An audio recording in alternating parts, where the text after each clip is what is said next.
What's going on, everybody? I'm your host, Jordan Pettis, aka JP, back with another episode of Dark Night Dialogues, man. And today we have a special guest with us.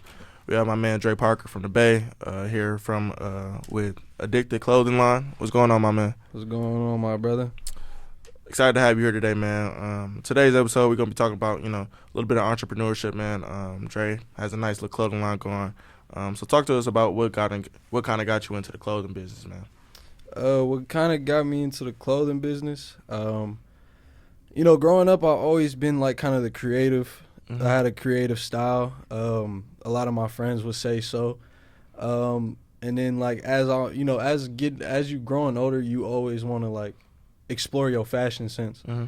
And I find myself in the predicament of always like seeing clothes that I like, but like there was always something missing. So I decided to take it upon myself to just make clothes that I like. You feel what I'm saying? That's kind of what got me into it. I wanted to make clothes for myself, and then a lot of people around me just started liking them, so I kind of just made it into a brand. Respect, man. Growing up in the Bay Area, right? Yeah. So what was the fashion like out there growing up, man? The fashion, I would say it's like, it's pretty similar to like Atlanta. Like the skinny jeans and like big T combo and like designer shoes. You feel what I'm saying? A lot of people would wear designer and like skinny tight Amiris or purple jeans, stuff like that, So in the fashion world, man, I think for me, I'm in a whole different realm of things. And so I definitely admire, people's crafts and stepping out into themselves.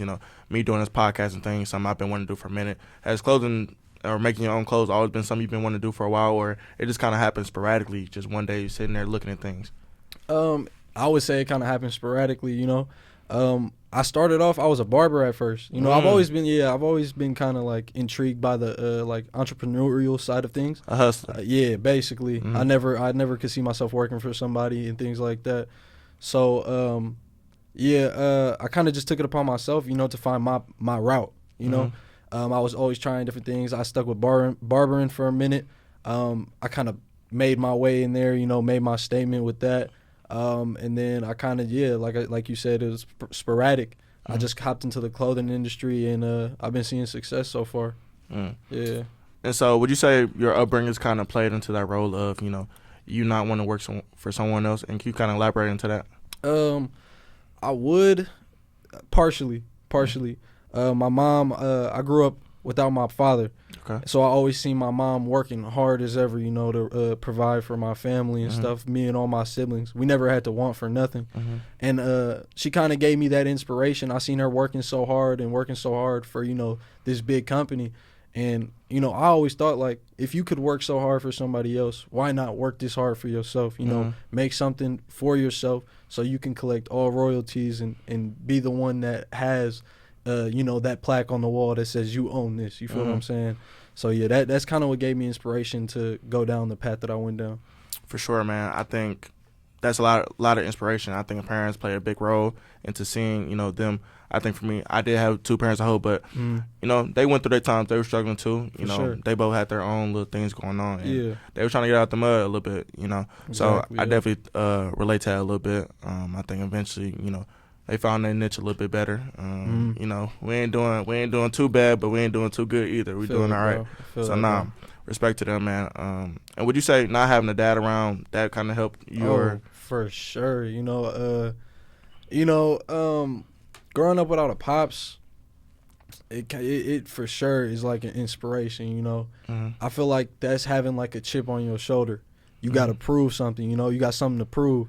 So like my end goal and everything was to make it out and have something that I can say is mine, and have other people look up to me and say, oh, he did this, and knowing that I did this without a father figure in my life. You feel what I'm saying? Yeah, for sure. That so with the clothing industry, man, I'm not, shout out to my brother. I know he make clothes. Shout out to my boy Mikey Key ATL, go shop. I know he's in the clothing industry, but I never really understood what goes into it. Could you kind of break that down and how to get started and all that? Yeah. So a lot of people have the mistaken provocative that clothing or making a clothing brand is a like get rich quick. You put a nice design on a tee, boom, you blow up, go viral, make $1 million, get a Hellcat, buy a crib, whatever. You know what I'm saying? That's what a lot of people. That's like a false narrative, I would say, for sure. Having a clothing brand is one of the most intricate routes of entrepreneurship you can go down, honestly, because as a clothing brand owner, not only do you have to be good at designing, you have to be good at marketing as well. You have to be good at promoting. You have to be good at handling orders, processes and things like that. So going down the clothing brand industry or the clothing brand route, there's so many different skill sets you have to actually make a successful clothing line. You know what I mean? And I would say it's one of the more difficult entrepreneurial routes to take, because it's also so saturated with all the people with the false narratives, get rich quick and things like that, put a design on a tee, go viral. It's all these other things that go into it that not a lot of people know about. And going into it, you talked about the ambition or whatever, and all those skills you need to have. Yeah. So how were you able to kind of hone in on those skills as you kept going through the process of building your brand up a little bit? I really isolated myself. I isolated myself and really sat there and broke everything down into different parts. And I focused on a lot of things at once. It wasn't an easy and fast process. I would say it was a very long process, but the process was definitely worth it. Breaking down the things I needed to work on and getting the actual work done and focusing on the things I needed to focus on definitely got me to the position I am today, for sure. Absolutely, man. I know we talked off the pod about making those connections. What was that risk like for the first time, just putting your brand out and putting your thoughts out to the world, man? Man, it was scary, for sure, to say the least. Because when I first started, I was always like scared of what other people thought. Absolutely. And putting things out there and seeing a negative reaction from the public, it was kind of like one of my biggest fears. It was like I wanted to put something out and everybody was gonna like it, for sure. But sadly, that's not real. That's not the real world. Not everybody's gonna like what you put out. But as the years went on, I kind of grew to learn like nobody you shouldn't care what anybody else thinks. Absolutely. That's why I base my brand off things. I make things that I enjoy. You feel what I'm saying? I make things that I like, and I put it out to the world for the other people, so the other people can see, because I treat my pieces like art. So I feel like I'm an artist, and I post my art. If you like it, you like it. If you don't, you don't. It's not for everybody, but it's always somewhere out. There's always somebody out there in your niche to like what you put out. Yeah, I think I was kind of the same way about putting my podcast out there. I think clothing and podcasting is two different things, but they could have the same outcomes. I think I was very worried about what people think. I think clothing, they don't really have to see the face behind it a lot of times. They might see it. For me, I know my face is going to be everywhere. My voice is going to be everywhere. And I was very nervous and very thoughtful about how I wanted to go about things and when I was going to do it, how I was going to go about it. And I just wanted to really make everything kind of perfect. For sure. I was scared to put something out there. And for me, when I sit down by myself, like the first episode, I went through and did it so many times because I just want everything to be perfect. Yeah. All on point, just because I don't want nobody else to say anything. And exactly. I think I feel that. Even growing up, I was a little scared, public speaking and going out in front of people.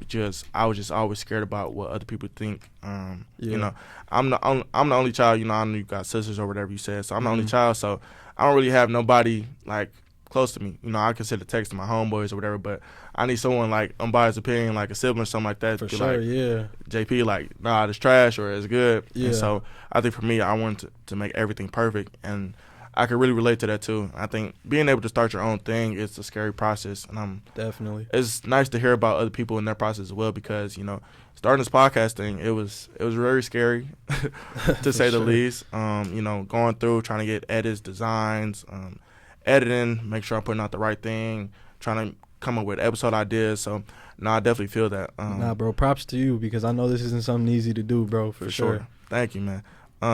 Addicted. What's the meaning behind that? So addicted. Really, it spun off from 3 different names. I don't want to talk about the names because they're all in the past, but it kind of came down to addicted. There's many ways you could think of it. I liked addicted, and I chose addicted because it could be used in so many. It's such a versatile thing. You could be addicted to this or addicted to that. You know, a lot of people get the narrative, addicted, and they think like addiction, you know, like in the wrong way. Mm-hmm.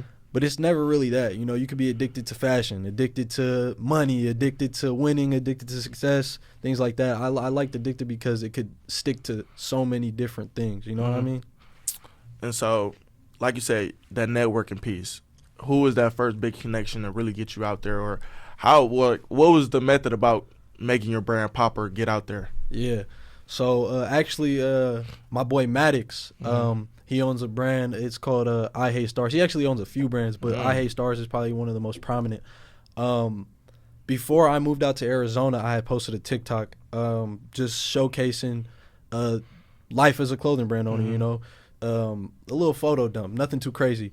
He ended up reaching out to me and basically saying he wanted to, like, start getting together with a lot of other clothing brand owners that were in the area. And this is before I moved to Arizona. Yeah.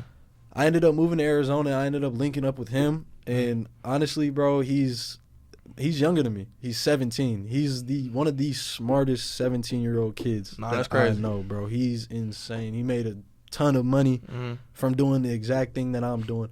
He has such a good head, like a good brain, you know what I mean? He knows exactly what he's doing. And I feel like clicking up with him definitely set me up for a lot of success. He tapped me in with a lot of people in the industry. I feel like without him, I wouldn't have half as many of the connections I do today. For sure, man. Shout out to him. Yeah, shout out Maddox. You say he's 17, man. Yeah. Of course, obviously you're older than him.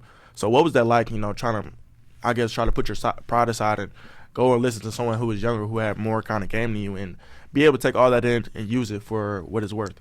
Yeah, me, I'm not a real prideful guy. You feel what I'm saying? I don't look at people as they're above me or they're below me. I don't treat people different. I treat everybody the same. Absolutely. So when he reached out trying to link up or click up, whatever, I took it as, I didn't know his age at the time until I met him in person. He kind of told me. I kind of seen. But yeah, I didn't feel any types of ways or nothing. I knew where he was at with his clothing brand. I knew where I wanted to be with mine. Yeah. So I just closed my mouth and I opened my ears. I listened and I took in everything he told me. Even though he's younger than me, like I said, I listened and took in everything he told me. And yeah, that was one of the biggest helps I've had within the years of making and building my clothing brand. Yeah, man, that's what's up. I think for me, I'm kind of the same one too. For me, I have a lot of people that's older than me, of course, in this field of work, broadcasting, the media world. It's all about that experience. And so for me, talking to people older, I think that took a lot for me.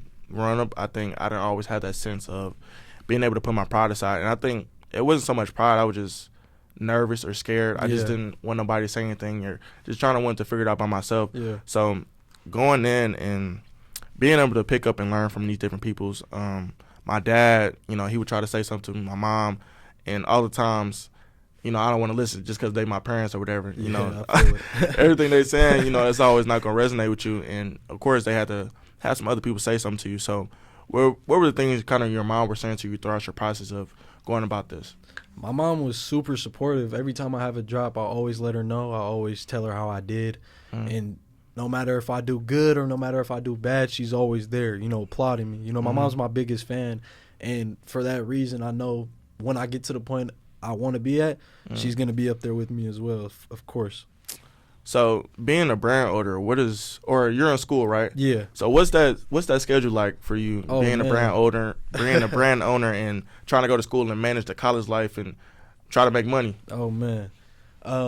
Okay, so when I first started my clothing brand, I was all over the place with school and trying to manage my clothing brand. It got to the point where I was prioritizing my brand over school. So wait, when did you start your brand? I started my brand, I want to say it was like November of 2023. Okay. I started my brand, yeah. Okay. So a little over a year, for sure. And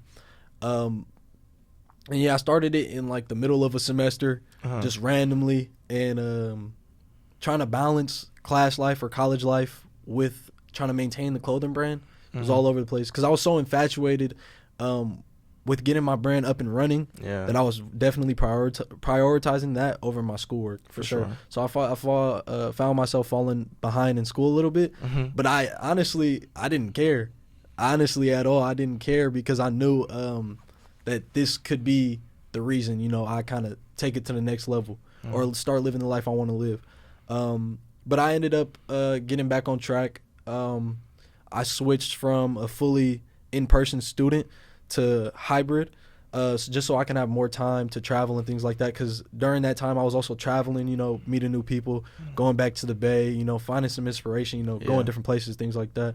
So I moved to hybrid classes so I could have more time to focus on my brand and still be able to keep up with all the schoolwork and things like that. And so with that first piece, what was that raw and uncut emotion when you finally put your work out to the world and start seeing the love and reactions or the hate or whatever else? Man, my first drop sold out. Crazy. I think I bought like 30 shirts. Nothing crazy, right? Yeah. I bought like 30 shirts, or I made like 30 shirts. I posted them. My marketing was nowhere to be found. A lot of the orders were from friends, you know, no doubt. But we sold out at the end of the day. And to see me having my first drop with no type of skill beforehand or with no type of marketing knowledge beforehand, and to see it sell out, it was kind of like a surreal moment. It was like, dang, I could really do this. I can make this work. You know what I mean? It was like I sat back and was like, all right, it's time to lock in. For sure. Yeah. I think I can, well, I don't know. It's different because, you know, you're in the clothing industry, so, you know, things can sell out and you got to make something else. I think for me, I'm in the media side of the world, so views can just keep accumulating, likes can keep accumulating, whatever. Definitely. But I think I kind of had some of the same emotions and feelings, you know, when I first put my first podcast out there, the first episode, and just getting that feedback from people, getting the love and people telling me they support it, they like it, and also getting some criticism. You know, my best friends, I was asking for that criticism and advice, like, you know, did it sound okay? Was I using filler words? And of course, my mom and dad got at me about my filler words and my friends. And so, what was that kind of constructive criticism, or was anybody really giving you some criticism? Oh yeah, no, for sure. I got some brutally honest friends, definitely, and I appreciate them for that. Because without the brutal honesty, I definitely wouldn't be making the things I'm making today. I swear, be going down the same path. Mine are the same exact way, bro. And I think that's kind of what makes a good friend group as well. Just having people that are brutally honest, people in your corner that they just not gonna sugarcoat nothing. And I think that's a big problem with today's world. That's a topic for another episode. But having those people being brutally honest to you, like, what was the emotions when you got that back? Being a clothing brand owner, you know, especially a clothing brand owner that makes their own designs and does all their design work. Showing a design to your friends and getting a negative reaction is definitely it hurts, honestly. Especially without them knowing the time you put into the design or whatever you had going. It definitely hurts, but it's what's needed, you know, because they're gonna tell you what you need to hear rather than what you want to hear. Absolutely, you know what I'm saying? And I'd rather hear what I need to hear than what I want to hear 100% of the time. Absolutely. For sure. So they definitely saved me from having a couple flop drops. Definitely. You know, as time went on, I kind of see what they were saying when I introduced them to a new design. But I would say they play a role in my success too, for sure, because without them, I definitely wouldn't have the intricate pieces I have today, for sure. And so what was that process like between making that first design and when you actually put out your first piece? Man, when I first started out, I was using Procreate. You know, I got me a little iPad, a little Apple Pencil. I was watching YouTube videos, you know, just like everybody else when they starting out. And I was making these terrible designs. I was all over the place with it.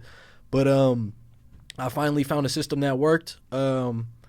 I learned how to use Photoshop. Long process, by the way. It's crazy long. But it was definitely worth it. I learned how to use Photoshop. I started putting quality designs on top of quality pieces, and I seen the results, and it just kind of motivated me to keep going. It kind of motivated me to come even harder on the next drop, for sure. And being in the clothing industry, I know today's economy is crazy with the prices of things. So how are you able to kind of manage, you know, putting the price of things compared to maybe the price of manufacturers or whatever else? How are you able to manage that a little bit? So when I first started, my whole thing, it was not about the money. I wanted to have something, you know. I wanted to have something behind my name. You know what I'm saying? Yeah. When people mention my name, they think of my brand. That's what I wanted. It was never about the money and things like that. But of course, your margins have to be there if you want to make, you know, even just the smallest amount of profit. Yeah. You know, because you need to have money for a rainy day or certain things that happen within the industry and things like that. So with my margins, I try to keep them as close to as much as I pay for production, as close as I can, with still maintaining a decent profit. Because for sure now, especially with the new presidency, there's a lot of tariffs going from manufacturers out of overseas. So I took the time to find manufacturers in the United States to provide faster fulfillment and honestly better quality. It's cheaper and it's more efficient. Definitely. You talked about having that authenticity, you know, having a meaning behind your own, and I think I try to do the same thing with my podcast. You know, now when people think about Batman or whatever, people think of me. Not everybody in the world, but people who know me or people who see me and be like, "Oh, what's up, Bruce?" or "What's up, Batman?" Just on some playing stuff. But I truly do love that, you know, you were able to create something that's authentic. I think people try to, in today's day and age, people always try to bite off the next person's idea or what they may be doing, especially with music and especially in the world of fashion. Always creating the same things. So how were you able to create something that was authentic to you? Honestly, I like looking at other people's designs. I like seeing good designs, you know. I kind of get motivated by that. But I never could see myself taking another person's design and calling it mine. I like making my things from scratch. I like coming up with an idea off the top of my head, and putting it on a tee, you know what I mean, or a tee or a hoodie or whatever the case may be. I try to drift away from getting too much inspiration from somebody else's design because I don't want it to look in any way similar. You know, a lot of people in the industry now, they think that's like the method to make things similar and it's going to blow up the same way the original blew up. That's just not the case, because especially with the price points, they want to price it the same way. It's just people rather have the original. So like I said, I treat my work like art. So I make everything original and everything's made by me. And I like keeping it that way because it separates me from all the other competition. Absolutely. And being able to have that balance between authenticity and inspiration, how do you quite manage it? Because I think for me, of course, what I do in my name is kind of based off of course, you know, the DC or whatever. But I try to make it my own with my logo as me and the Batman. You got a mustache, a nice little thick mustache, just like me. You got the 3 logo on there for me. You got my dad in the back is Alfred with a bald head. He black and whatnot. And so how do you try to manage that out, have that balance between the authenticity and the inspiration? Honestly, I don't, when you try to think about it too much or too in detail, that's when you kind of find yourself at fault. So I try to be as laid back as possible, you know, and before I do put a design out or before I do promote a new drop, I make sure and I ask all my people around me, like, oh, what do you think about this? And blase, have you seen this before? Or look at this design and tell me what you think about it, things like that. I try to get as much constructive criticism as I possibly can to, you know, edit my designs and edit certain drops before I put them out to make sure that I'm putting out the quality of work that my customers are used to. You feel what I'm saying? Yeah, I do. So what is that research process like? Because the internet is such a big and vast place. What is that research process like when, you know, you might come up with an idea or whatever, an image, and, you know, you're trying to make sure, all right, ain't nobody else got this. What's that research process like? Hey, man, the research process, I can tell you right now, it takes time. And it's going to take hours and it's going to take discipline. But if you're uncertain of whether that design has been made in a similar way or in the exact way, you're going to have to just sit there for hours and research and look at every brand Instagram and every designer's Instagram and make sure there's nothing similar to yours. You know what I mean? Ask people, post, little snippets about it, see what people's feedback is and things like that.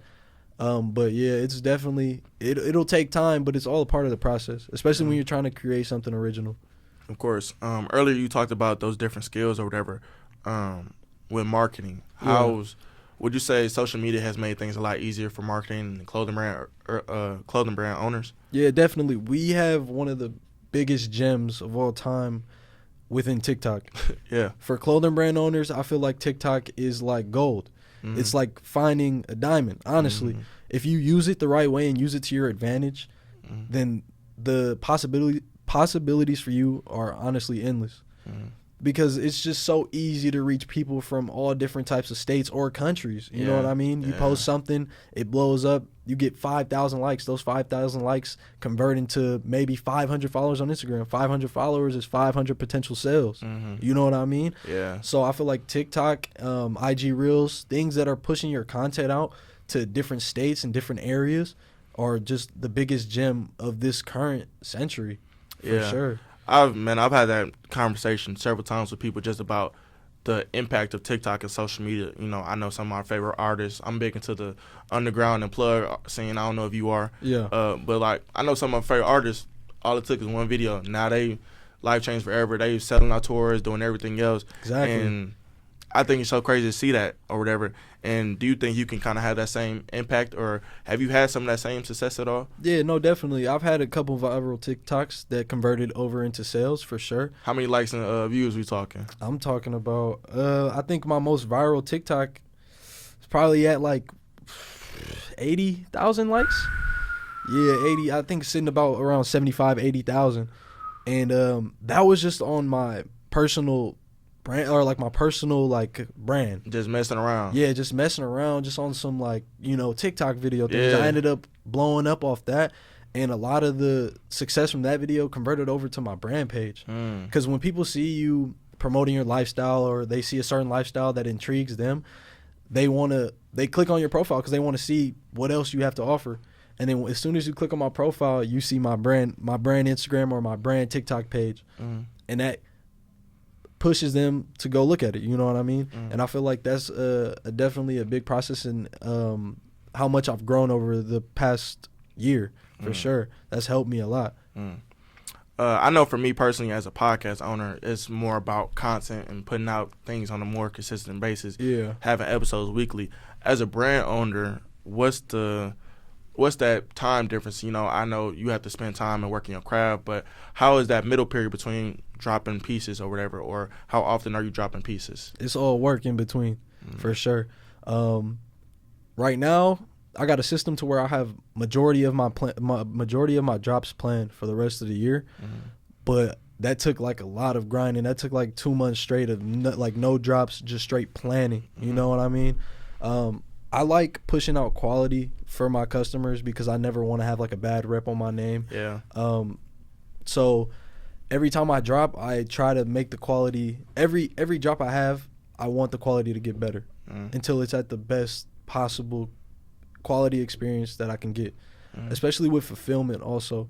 There's a lot of behind the scenes work that goes on that not a lot of people talk about. They just show the successes of their brand and their drops, but not a lot of people talk about what happens behind the scenes. Behind the scenes is just a lot of constant work, just nothing but constant work. Elaborate on that, man.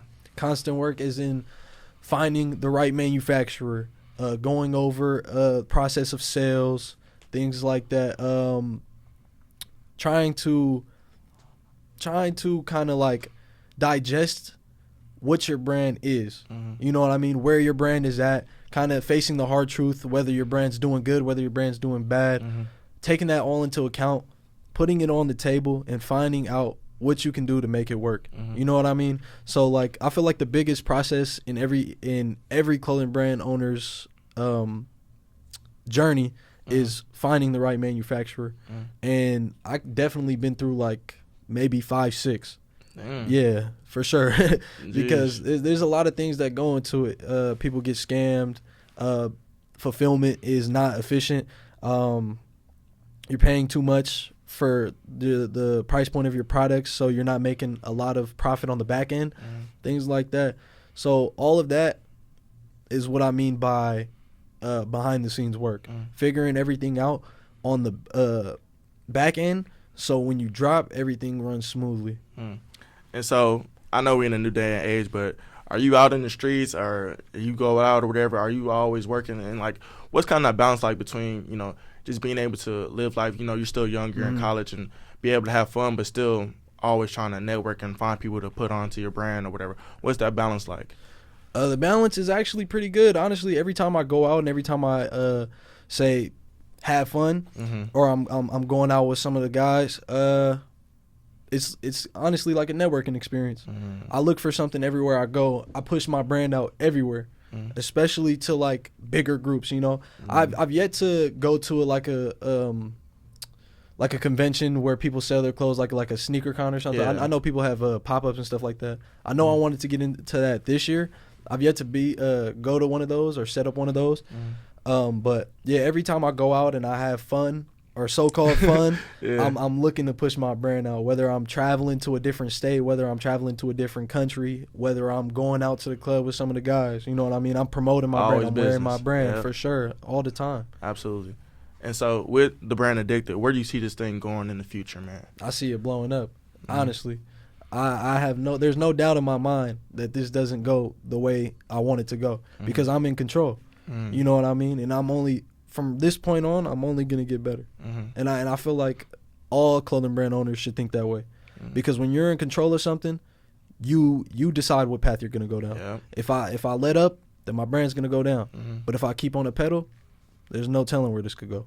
Yeah, and I think that goes for anybody just trying to be an entrepreneur or starting something of your own. I think that's for me too. I think like even with the first couple, I was lazy, or you know, it'd be days homework getting to me or whatever. But I'm like, I got to put out content because I gotta get on top of it. You gotta push the genre, bro, for sure. Absolutely. So definitely that.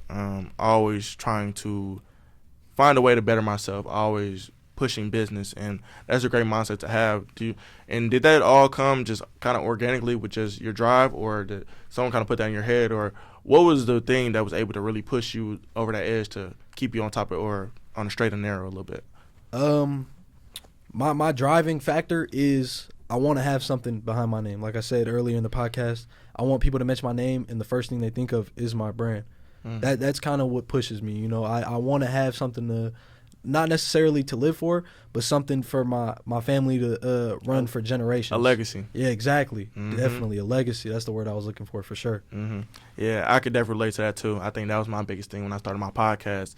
For a while, switching up different names, trying to find something that was me, but something I can leave on for generations to come, for my kids, my grandkids, and my great-grandkids, and so on. Yeah. So I love that, man. Before we get out of here, we got a segment called Advice with 3. We're going to have advice with Addicted today, and we'll have advice with 3. So what would be your advice to all the entrepreneurs, clothing brand owners, or anybody just starting their own thing? Yeah, no, for sure. My advice to every entrepreneur out there, not just clothing brand owners, I want to talk to every entrepreneur out there. Keep your head down and keep working, you know. Don't be scared of what other people think. Do whatever it is that you want to do, and do it to the best of your abilities, because that's, at the end of the day, what matters, not what other people think of you or what other people are saying, because they're only saying this because it's the beginning. But once you make it, they're all going to want to be a part of your journey. And that's my advice for everybody today. Thank you. Advice with 3, my advice out there to all the people starting something on their own, all the entrepreneurs, people in the media field, clothing, music, whatever, stay consistent.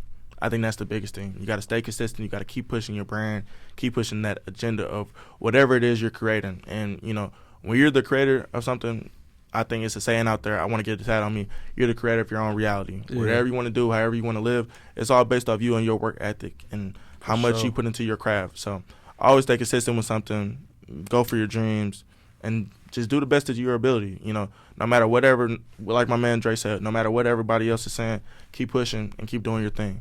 For sure. So I appreciate you for coming on here, man, coming to Dark Night Dialogues and sharing your story, give your truth, man. Any last words before we get out of here, man? I appreciate you for having me, bro. This is definitely something I've always wanted to experience, bro, and I'm happy to say that my first time experience it was with you, bro. Appreciate it, man. Appreciate you. Bro. Go shop Addicted. What's the Instagram handle? The Instagram handle is ADCTD XYZ. Addicted.xyz for sure. We got a collab coming soon. What's going on? Oh yeah, I mean, hey, we can get something going. All right, man. Peace, love, blessings, and we out.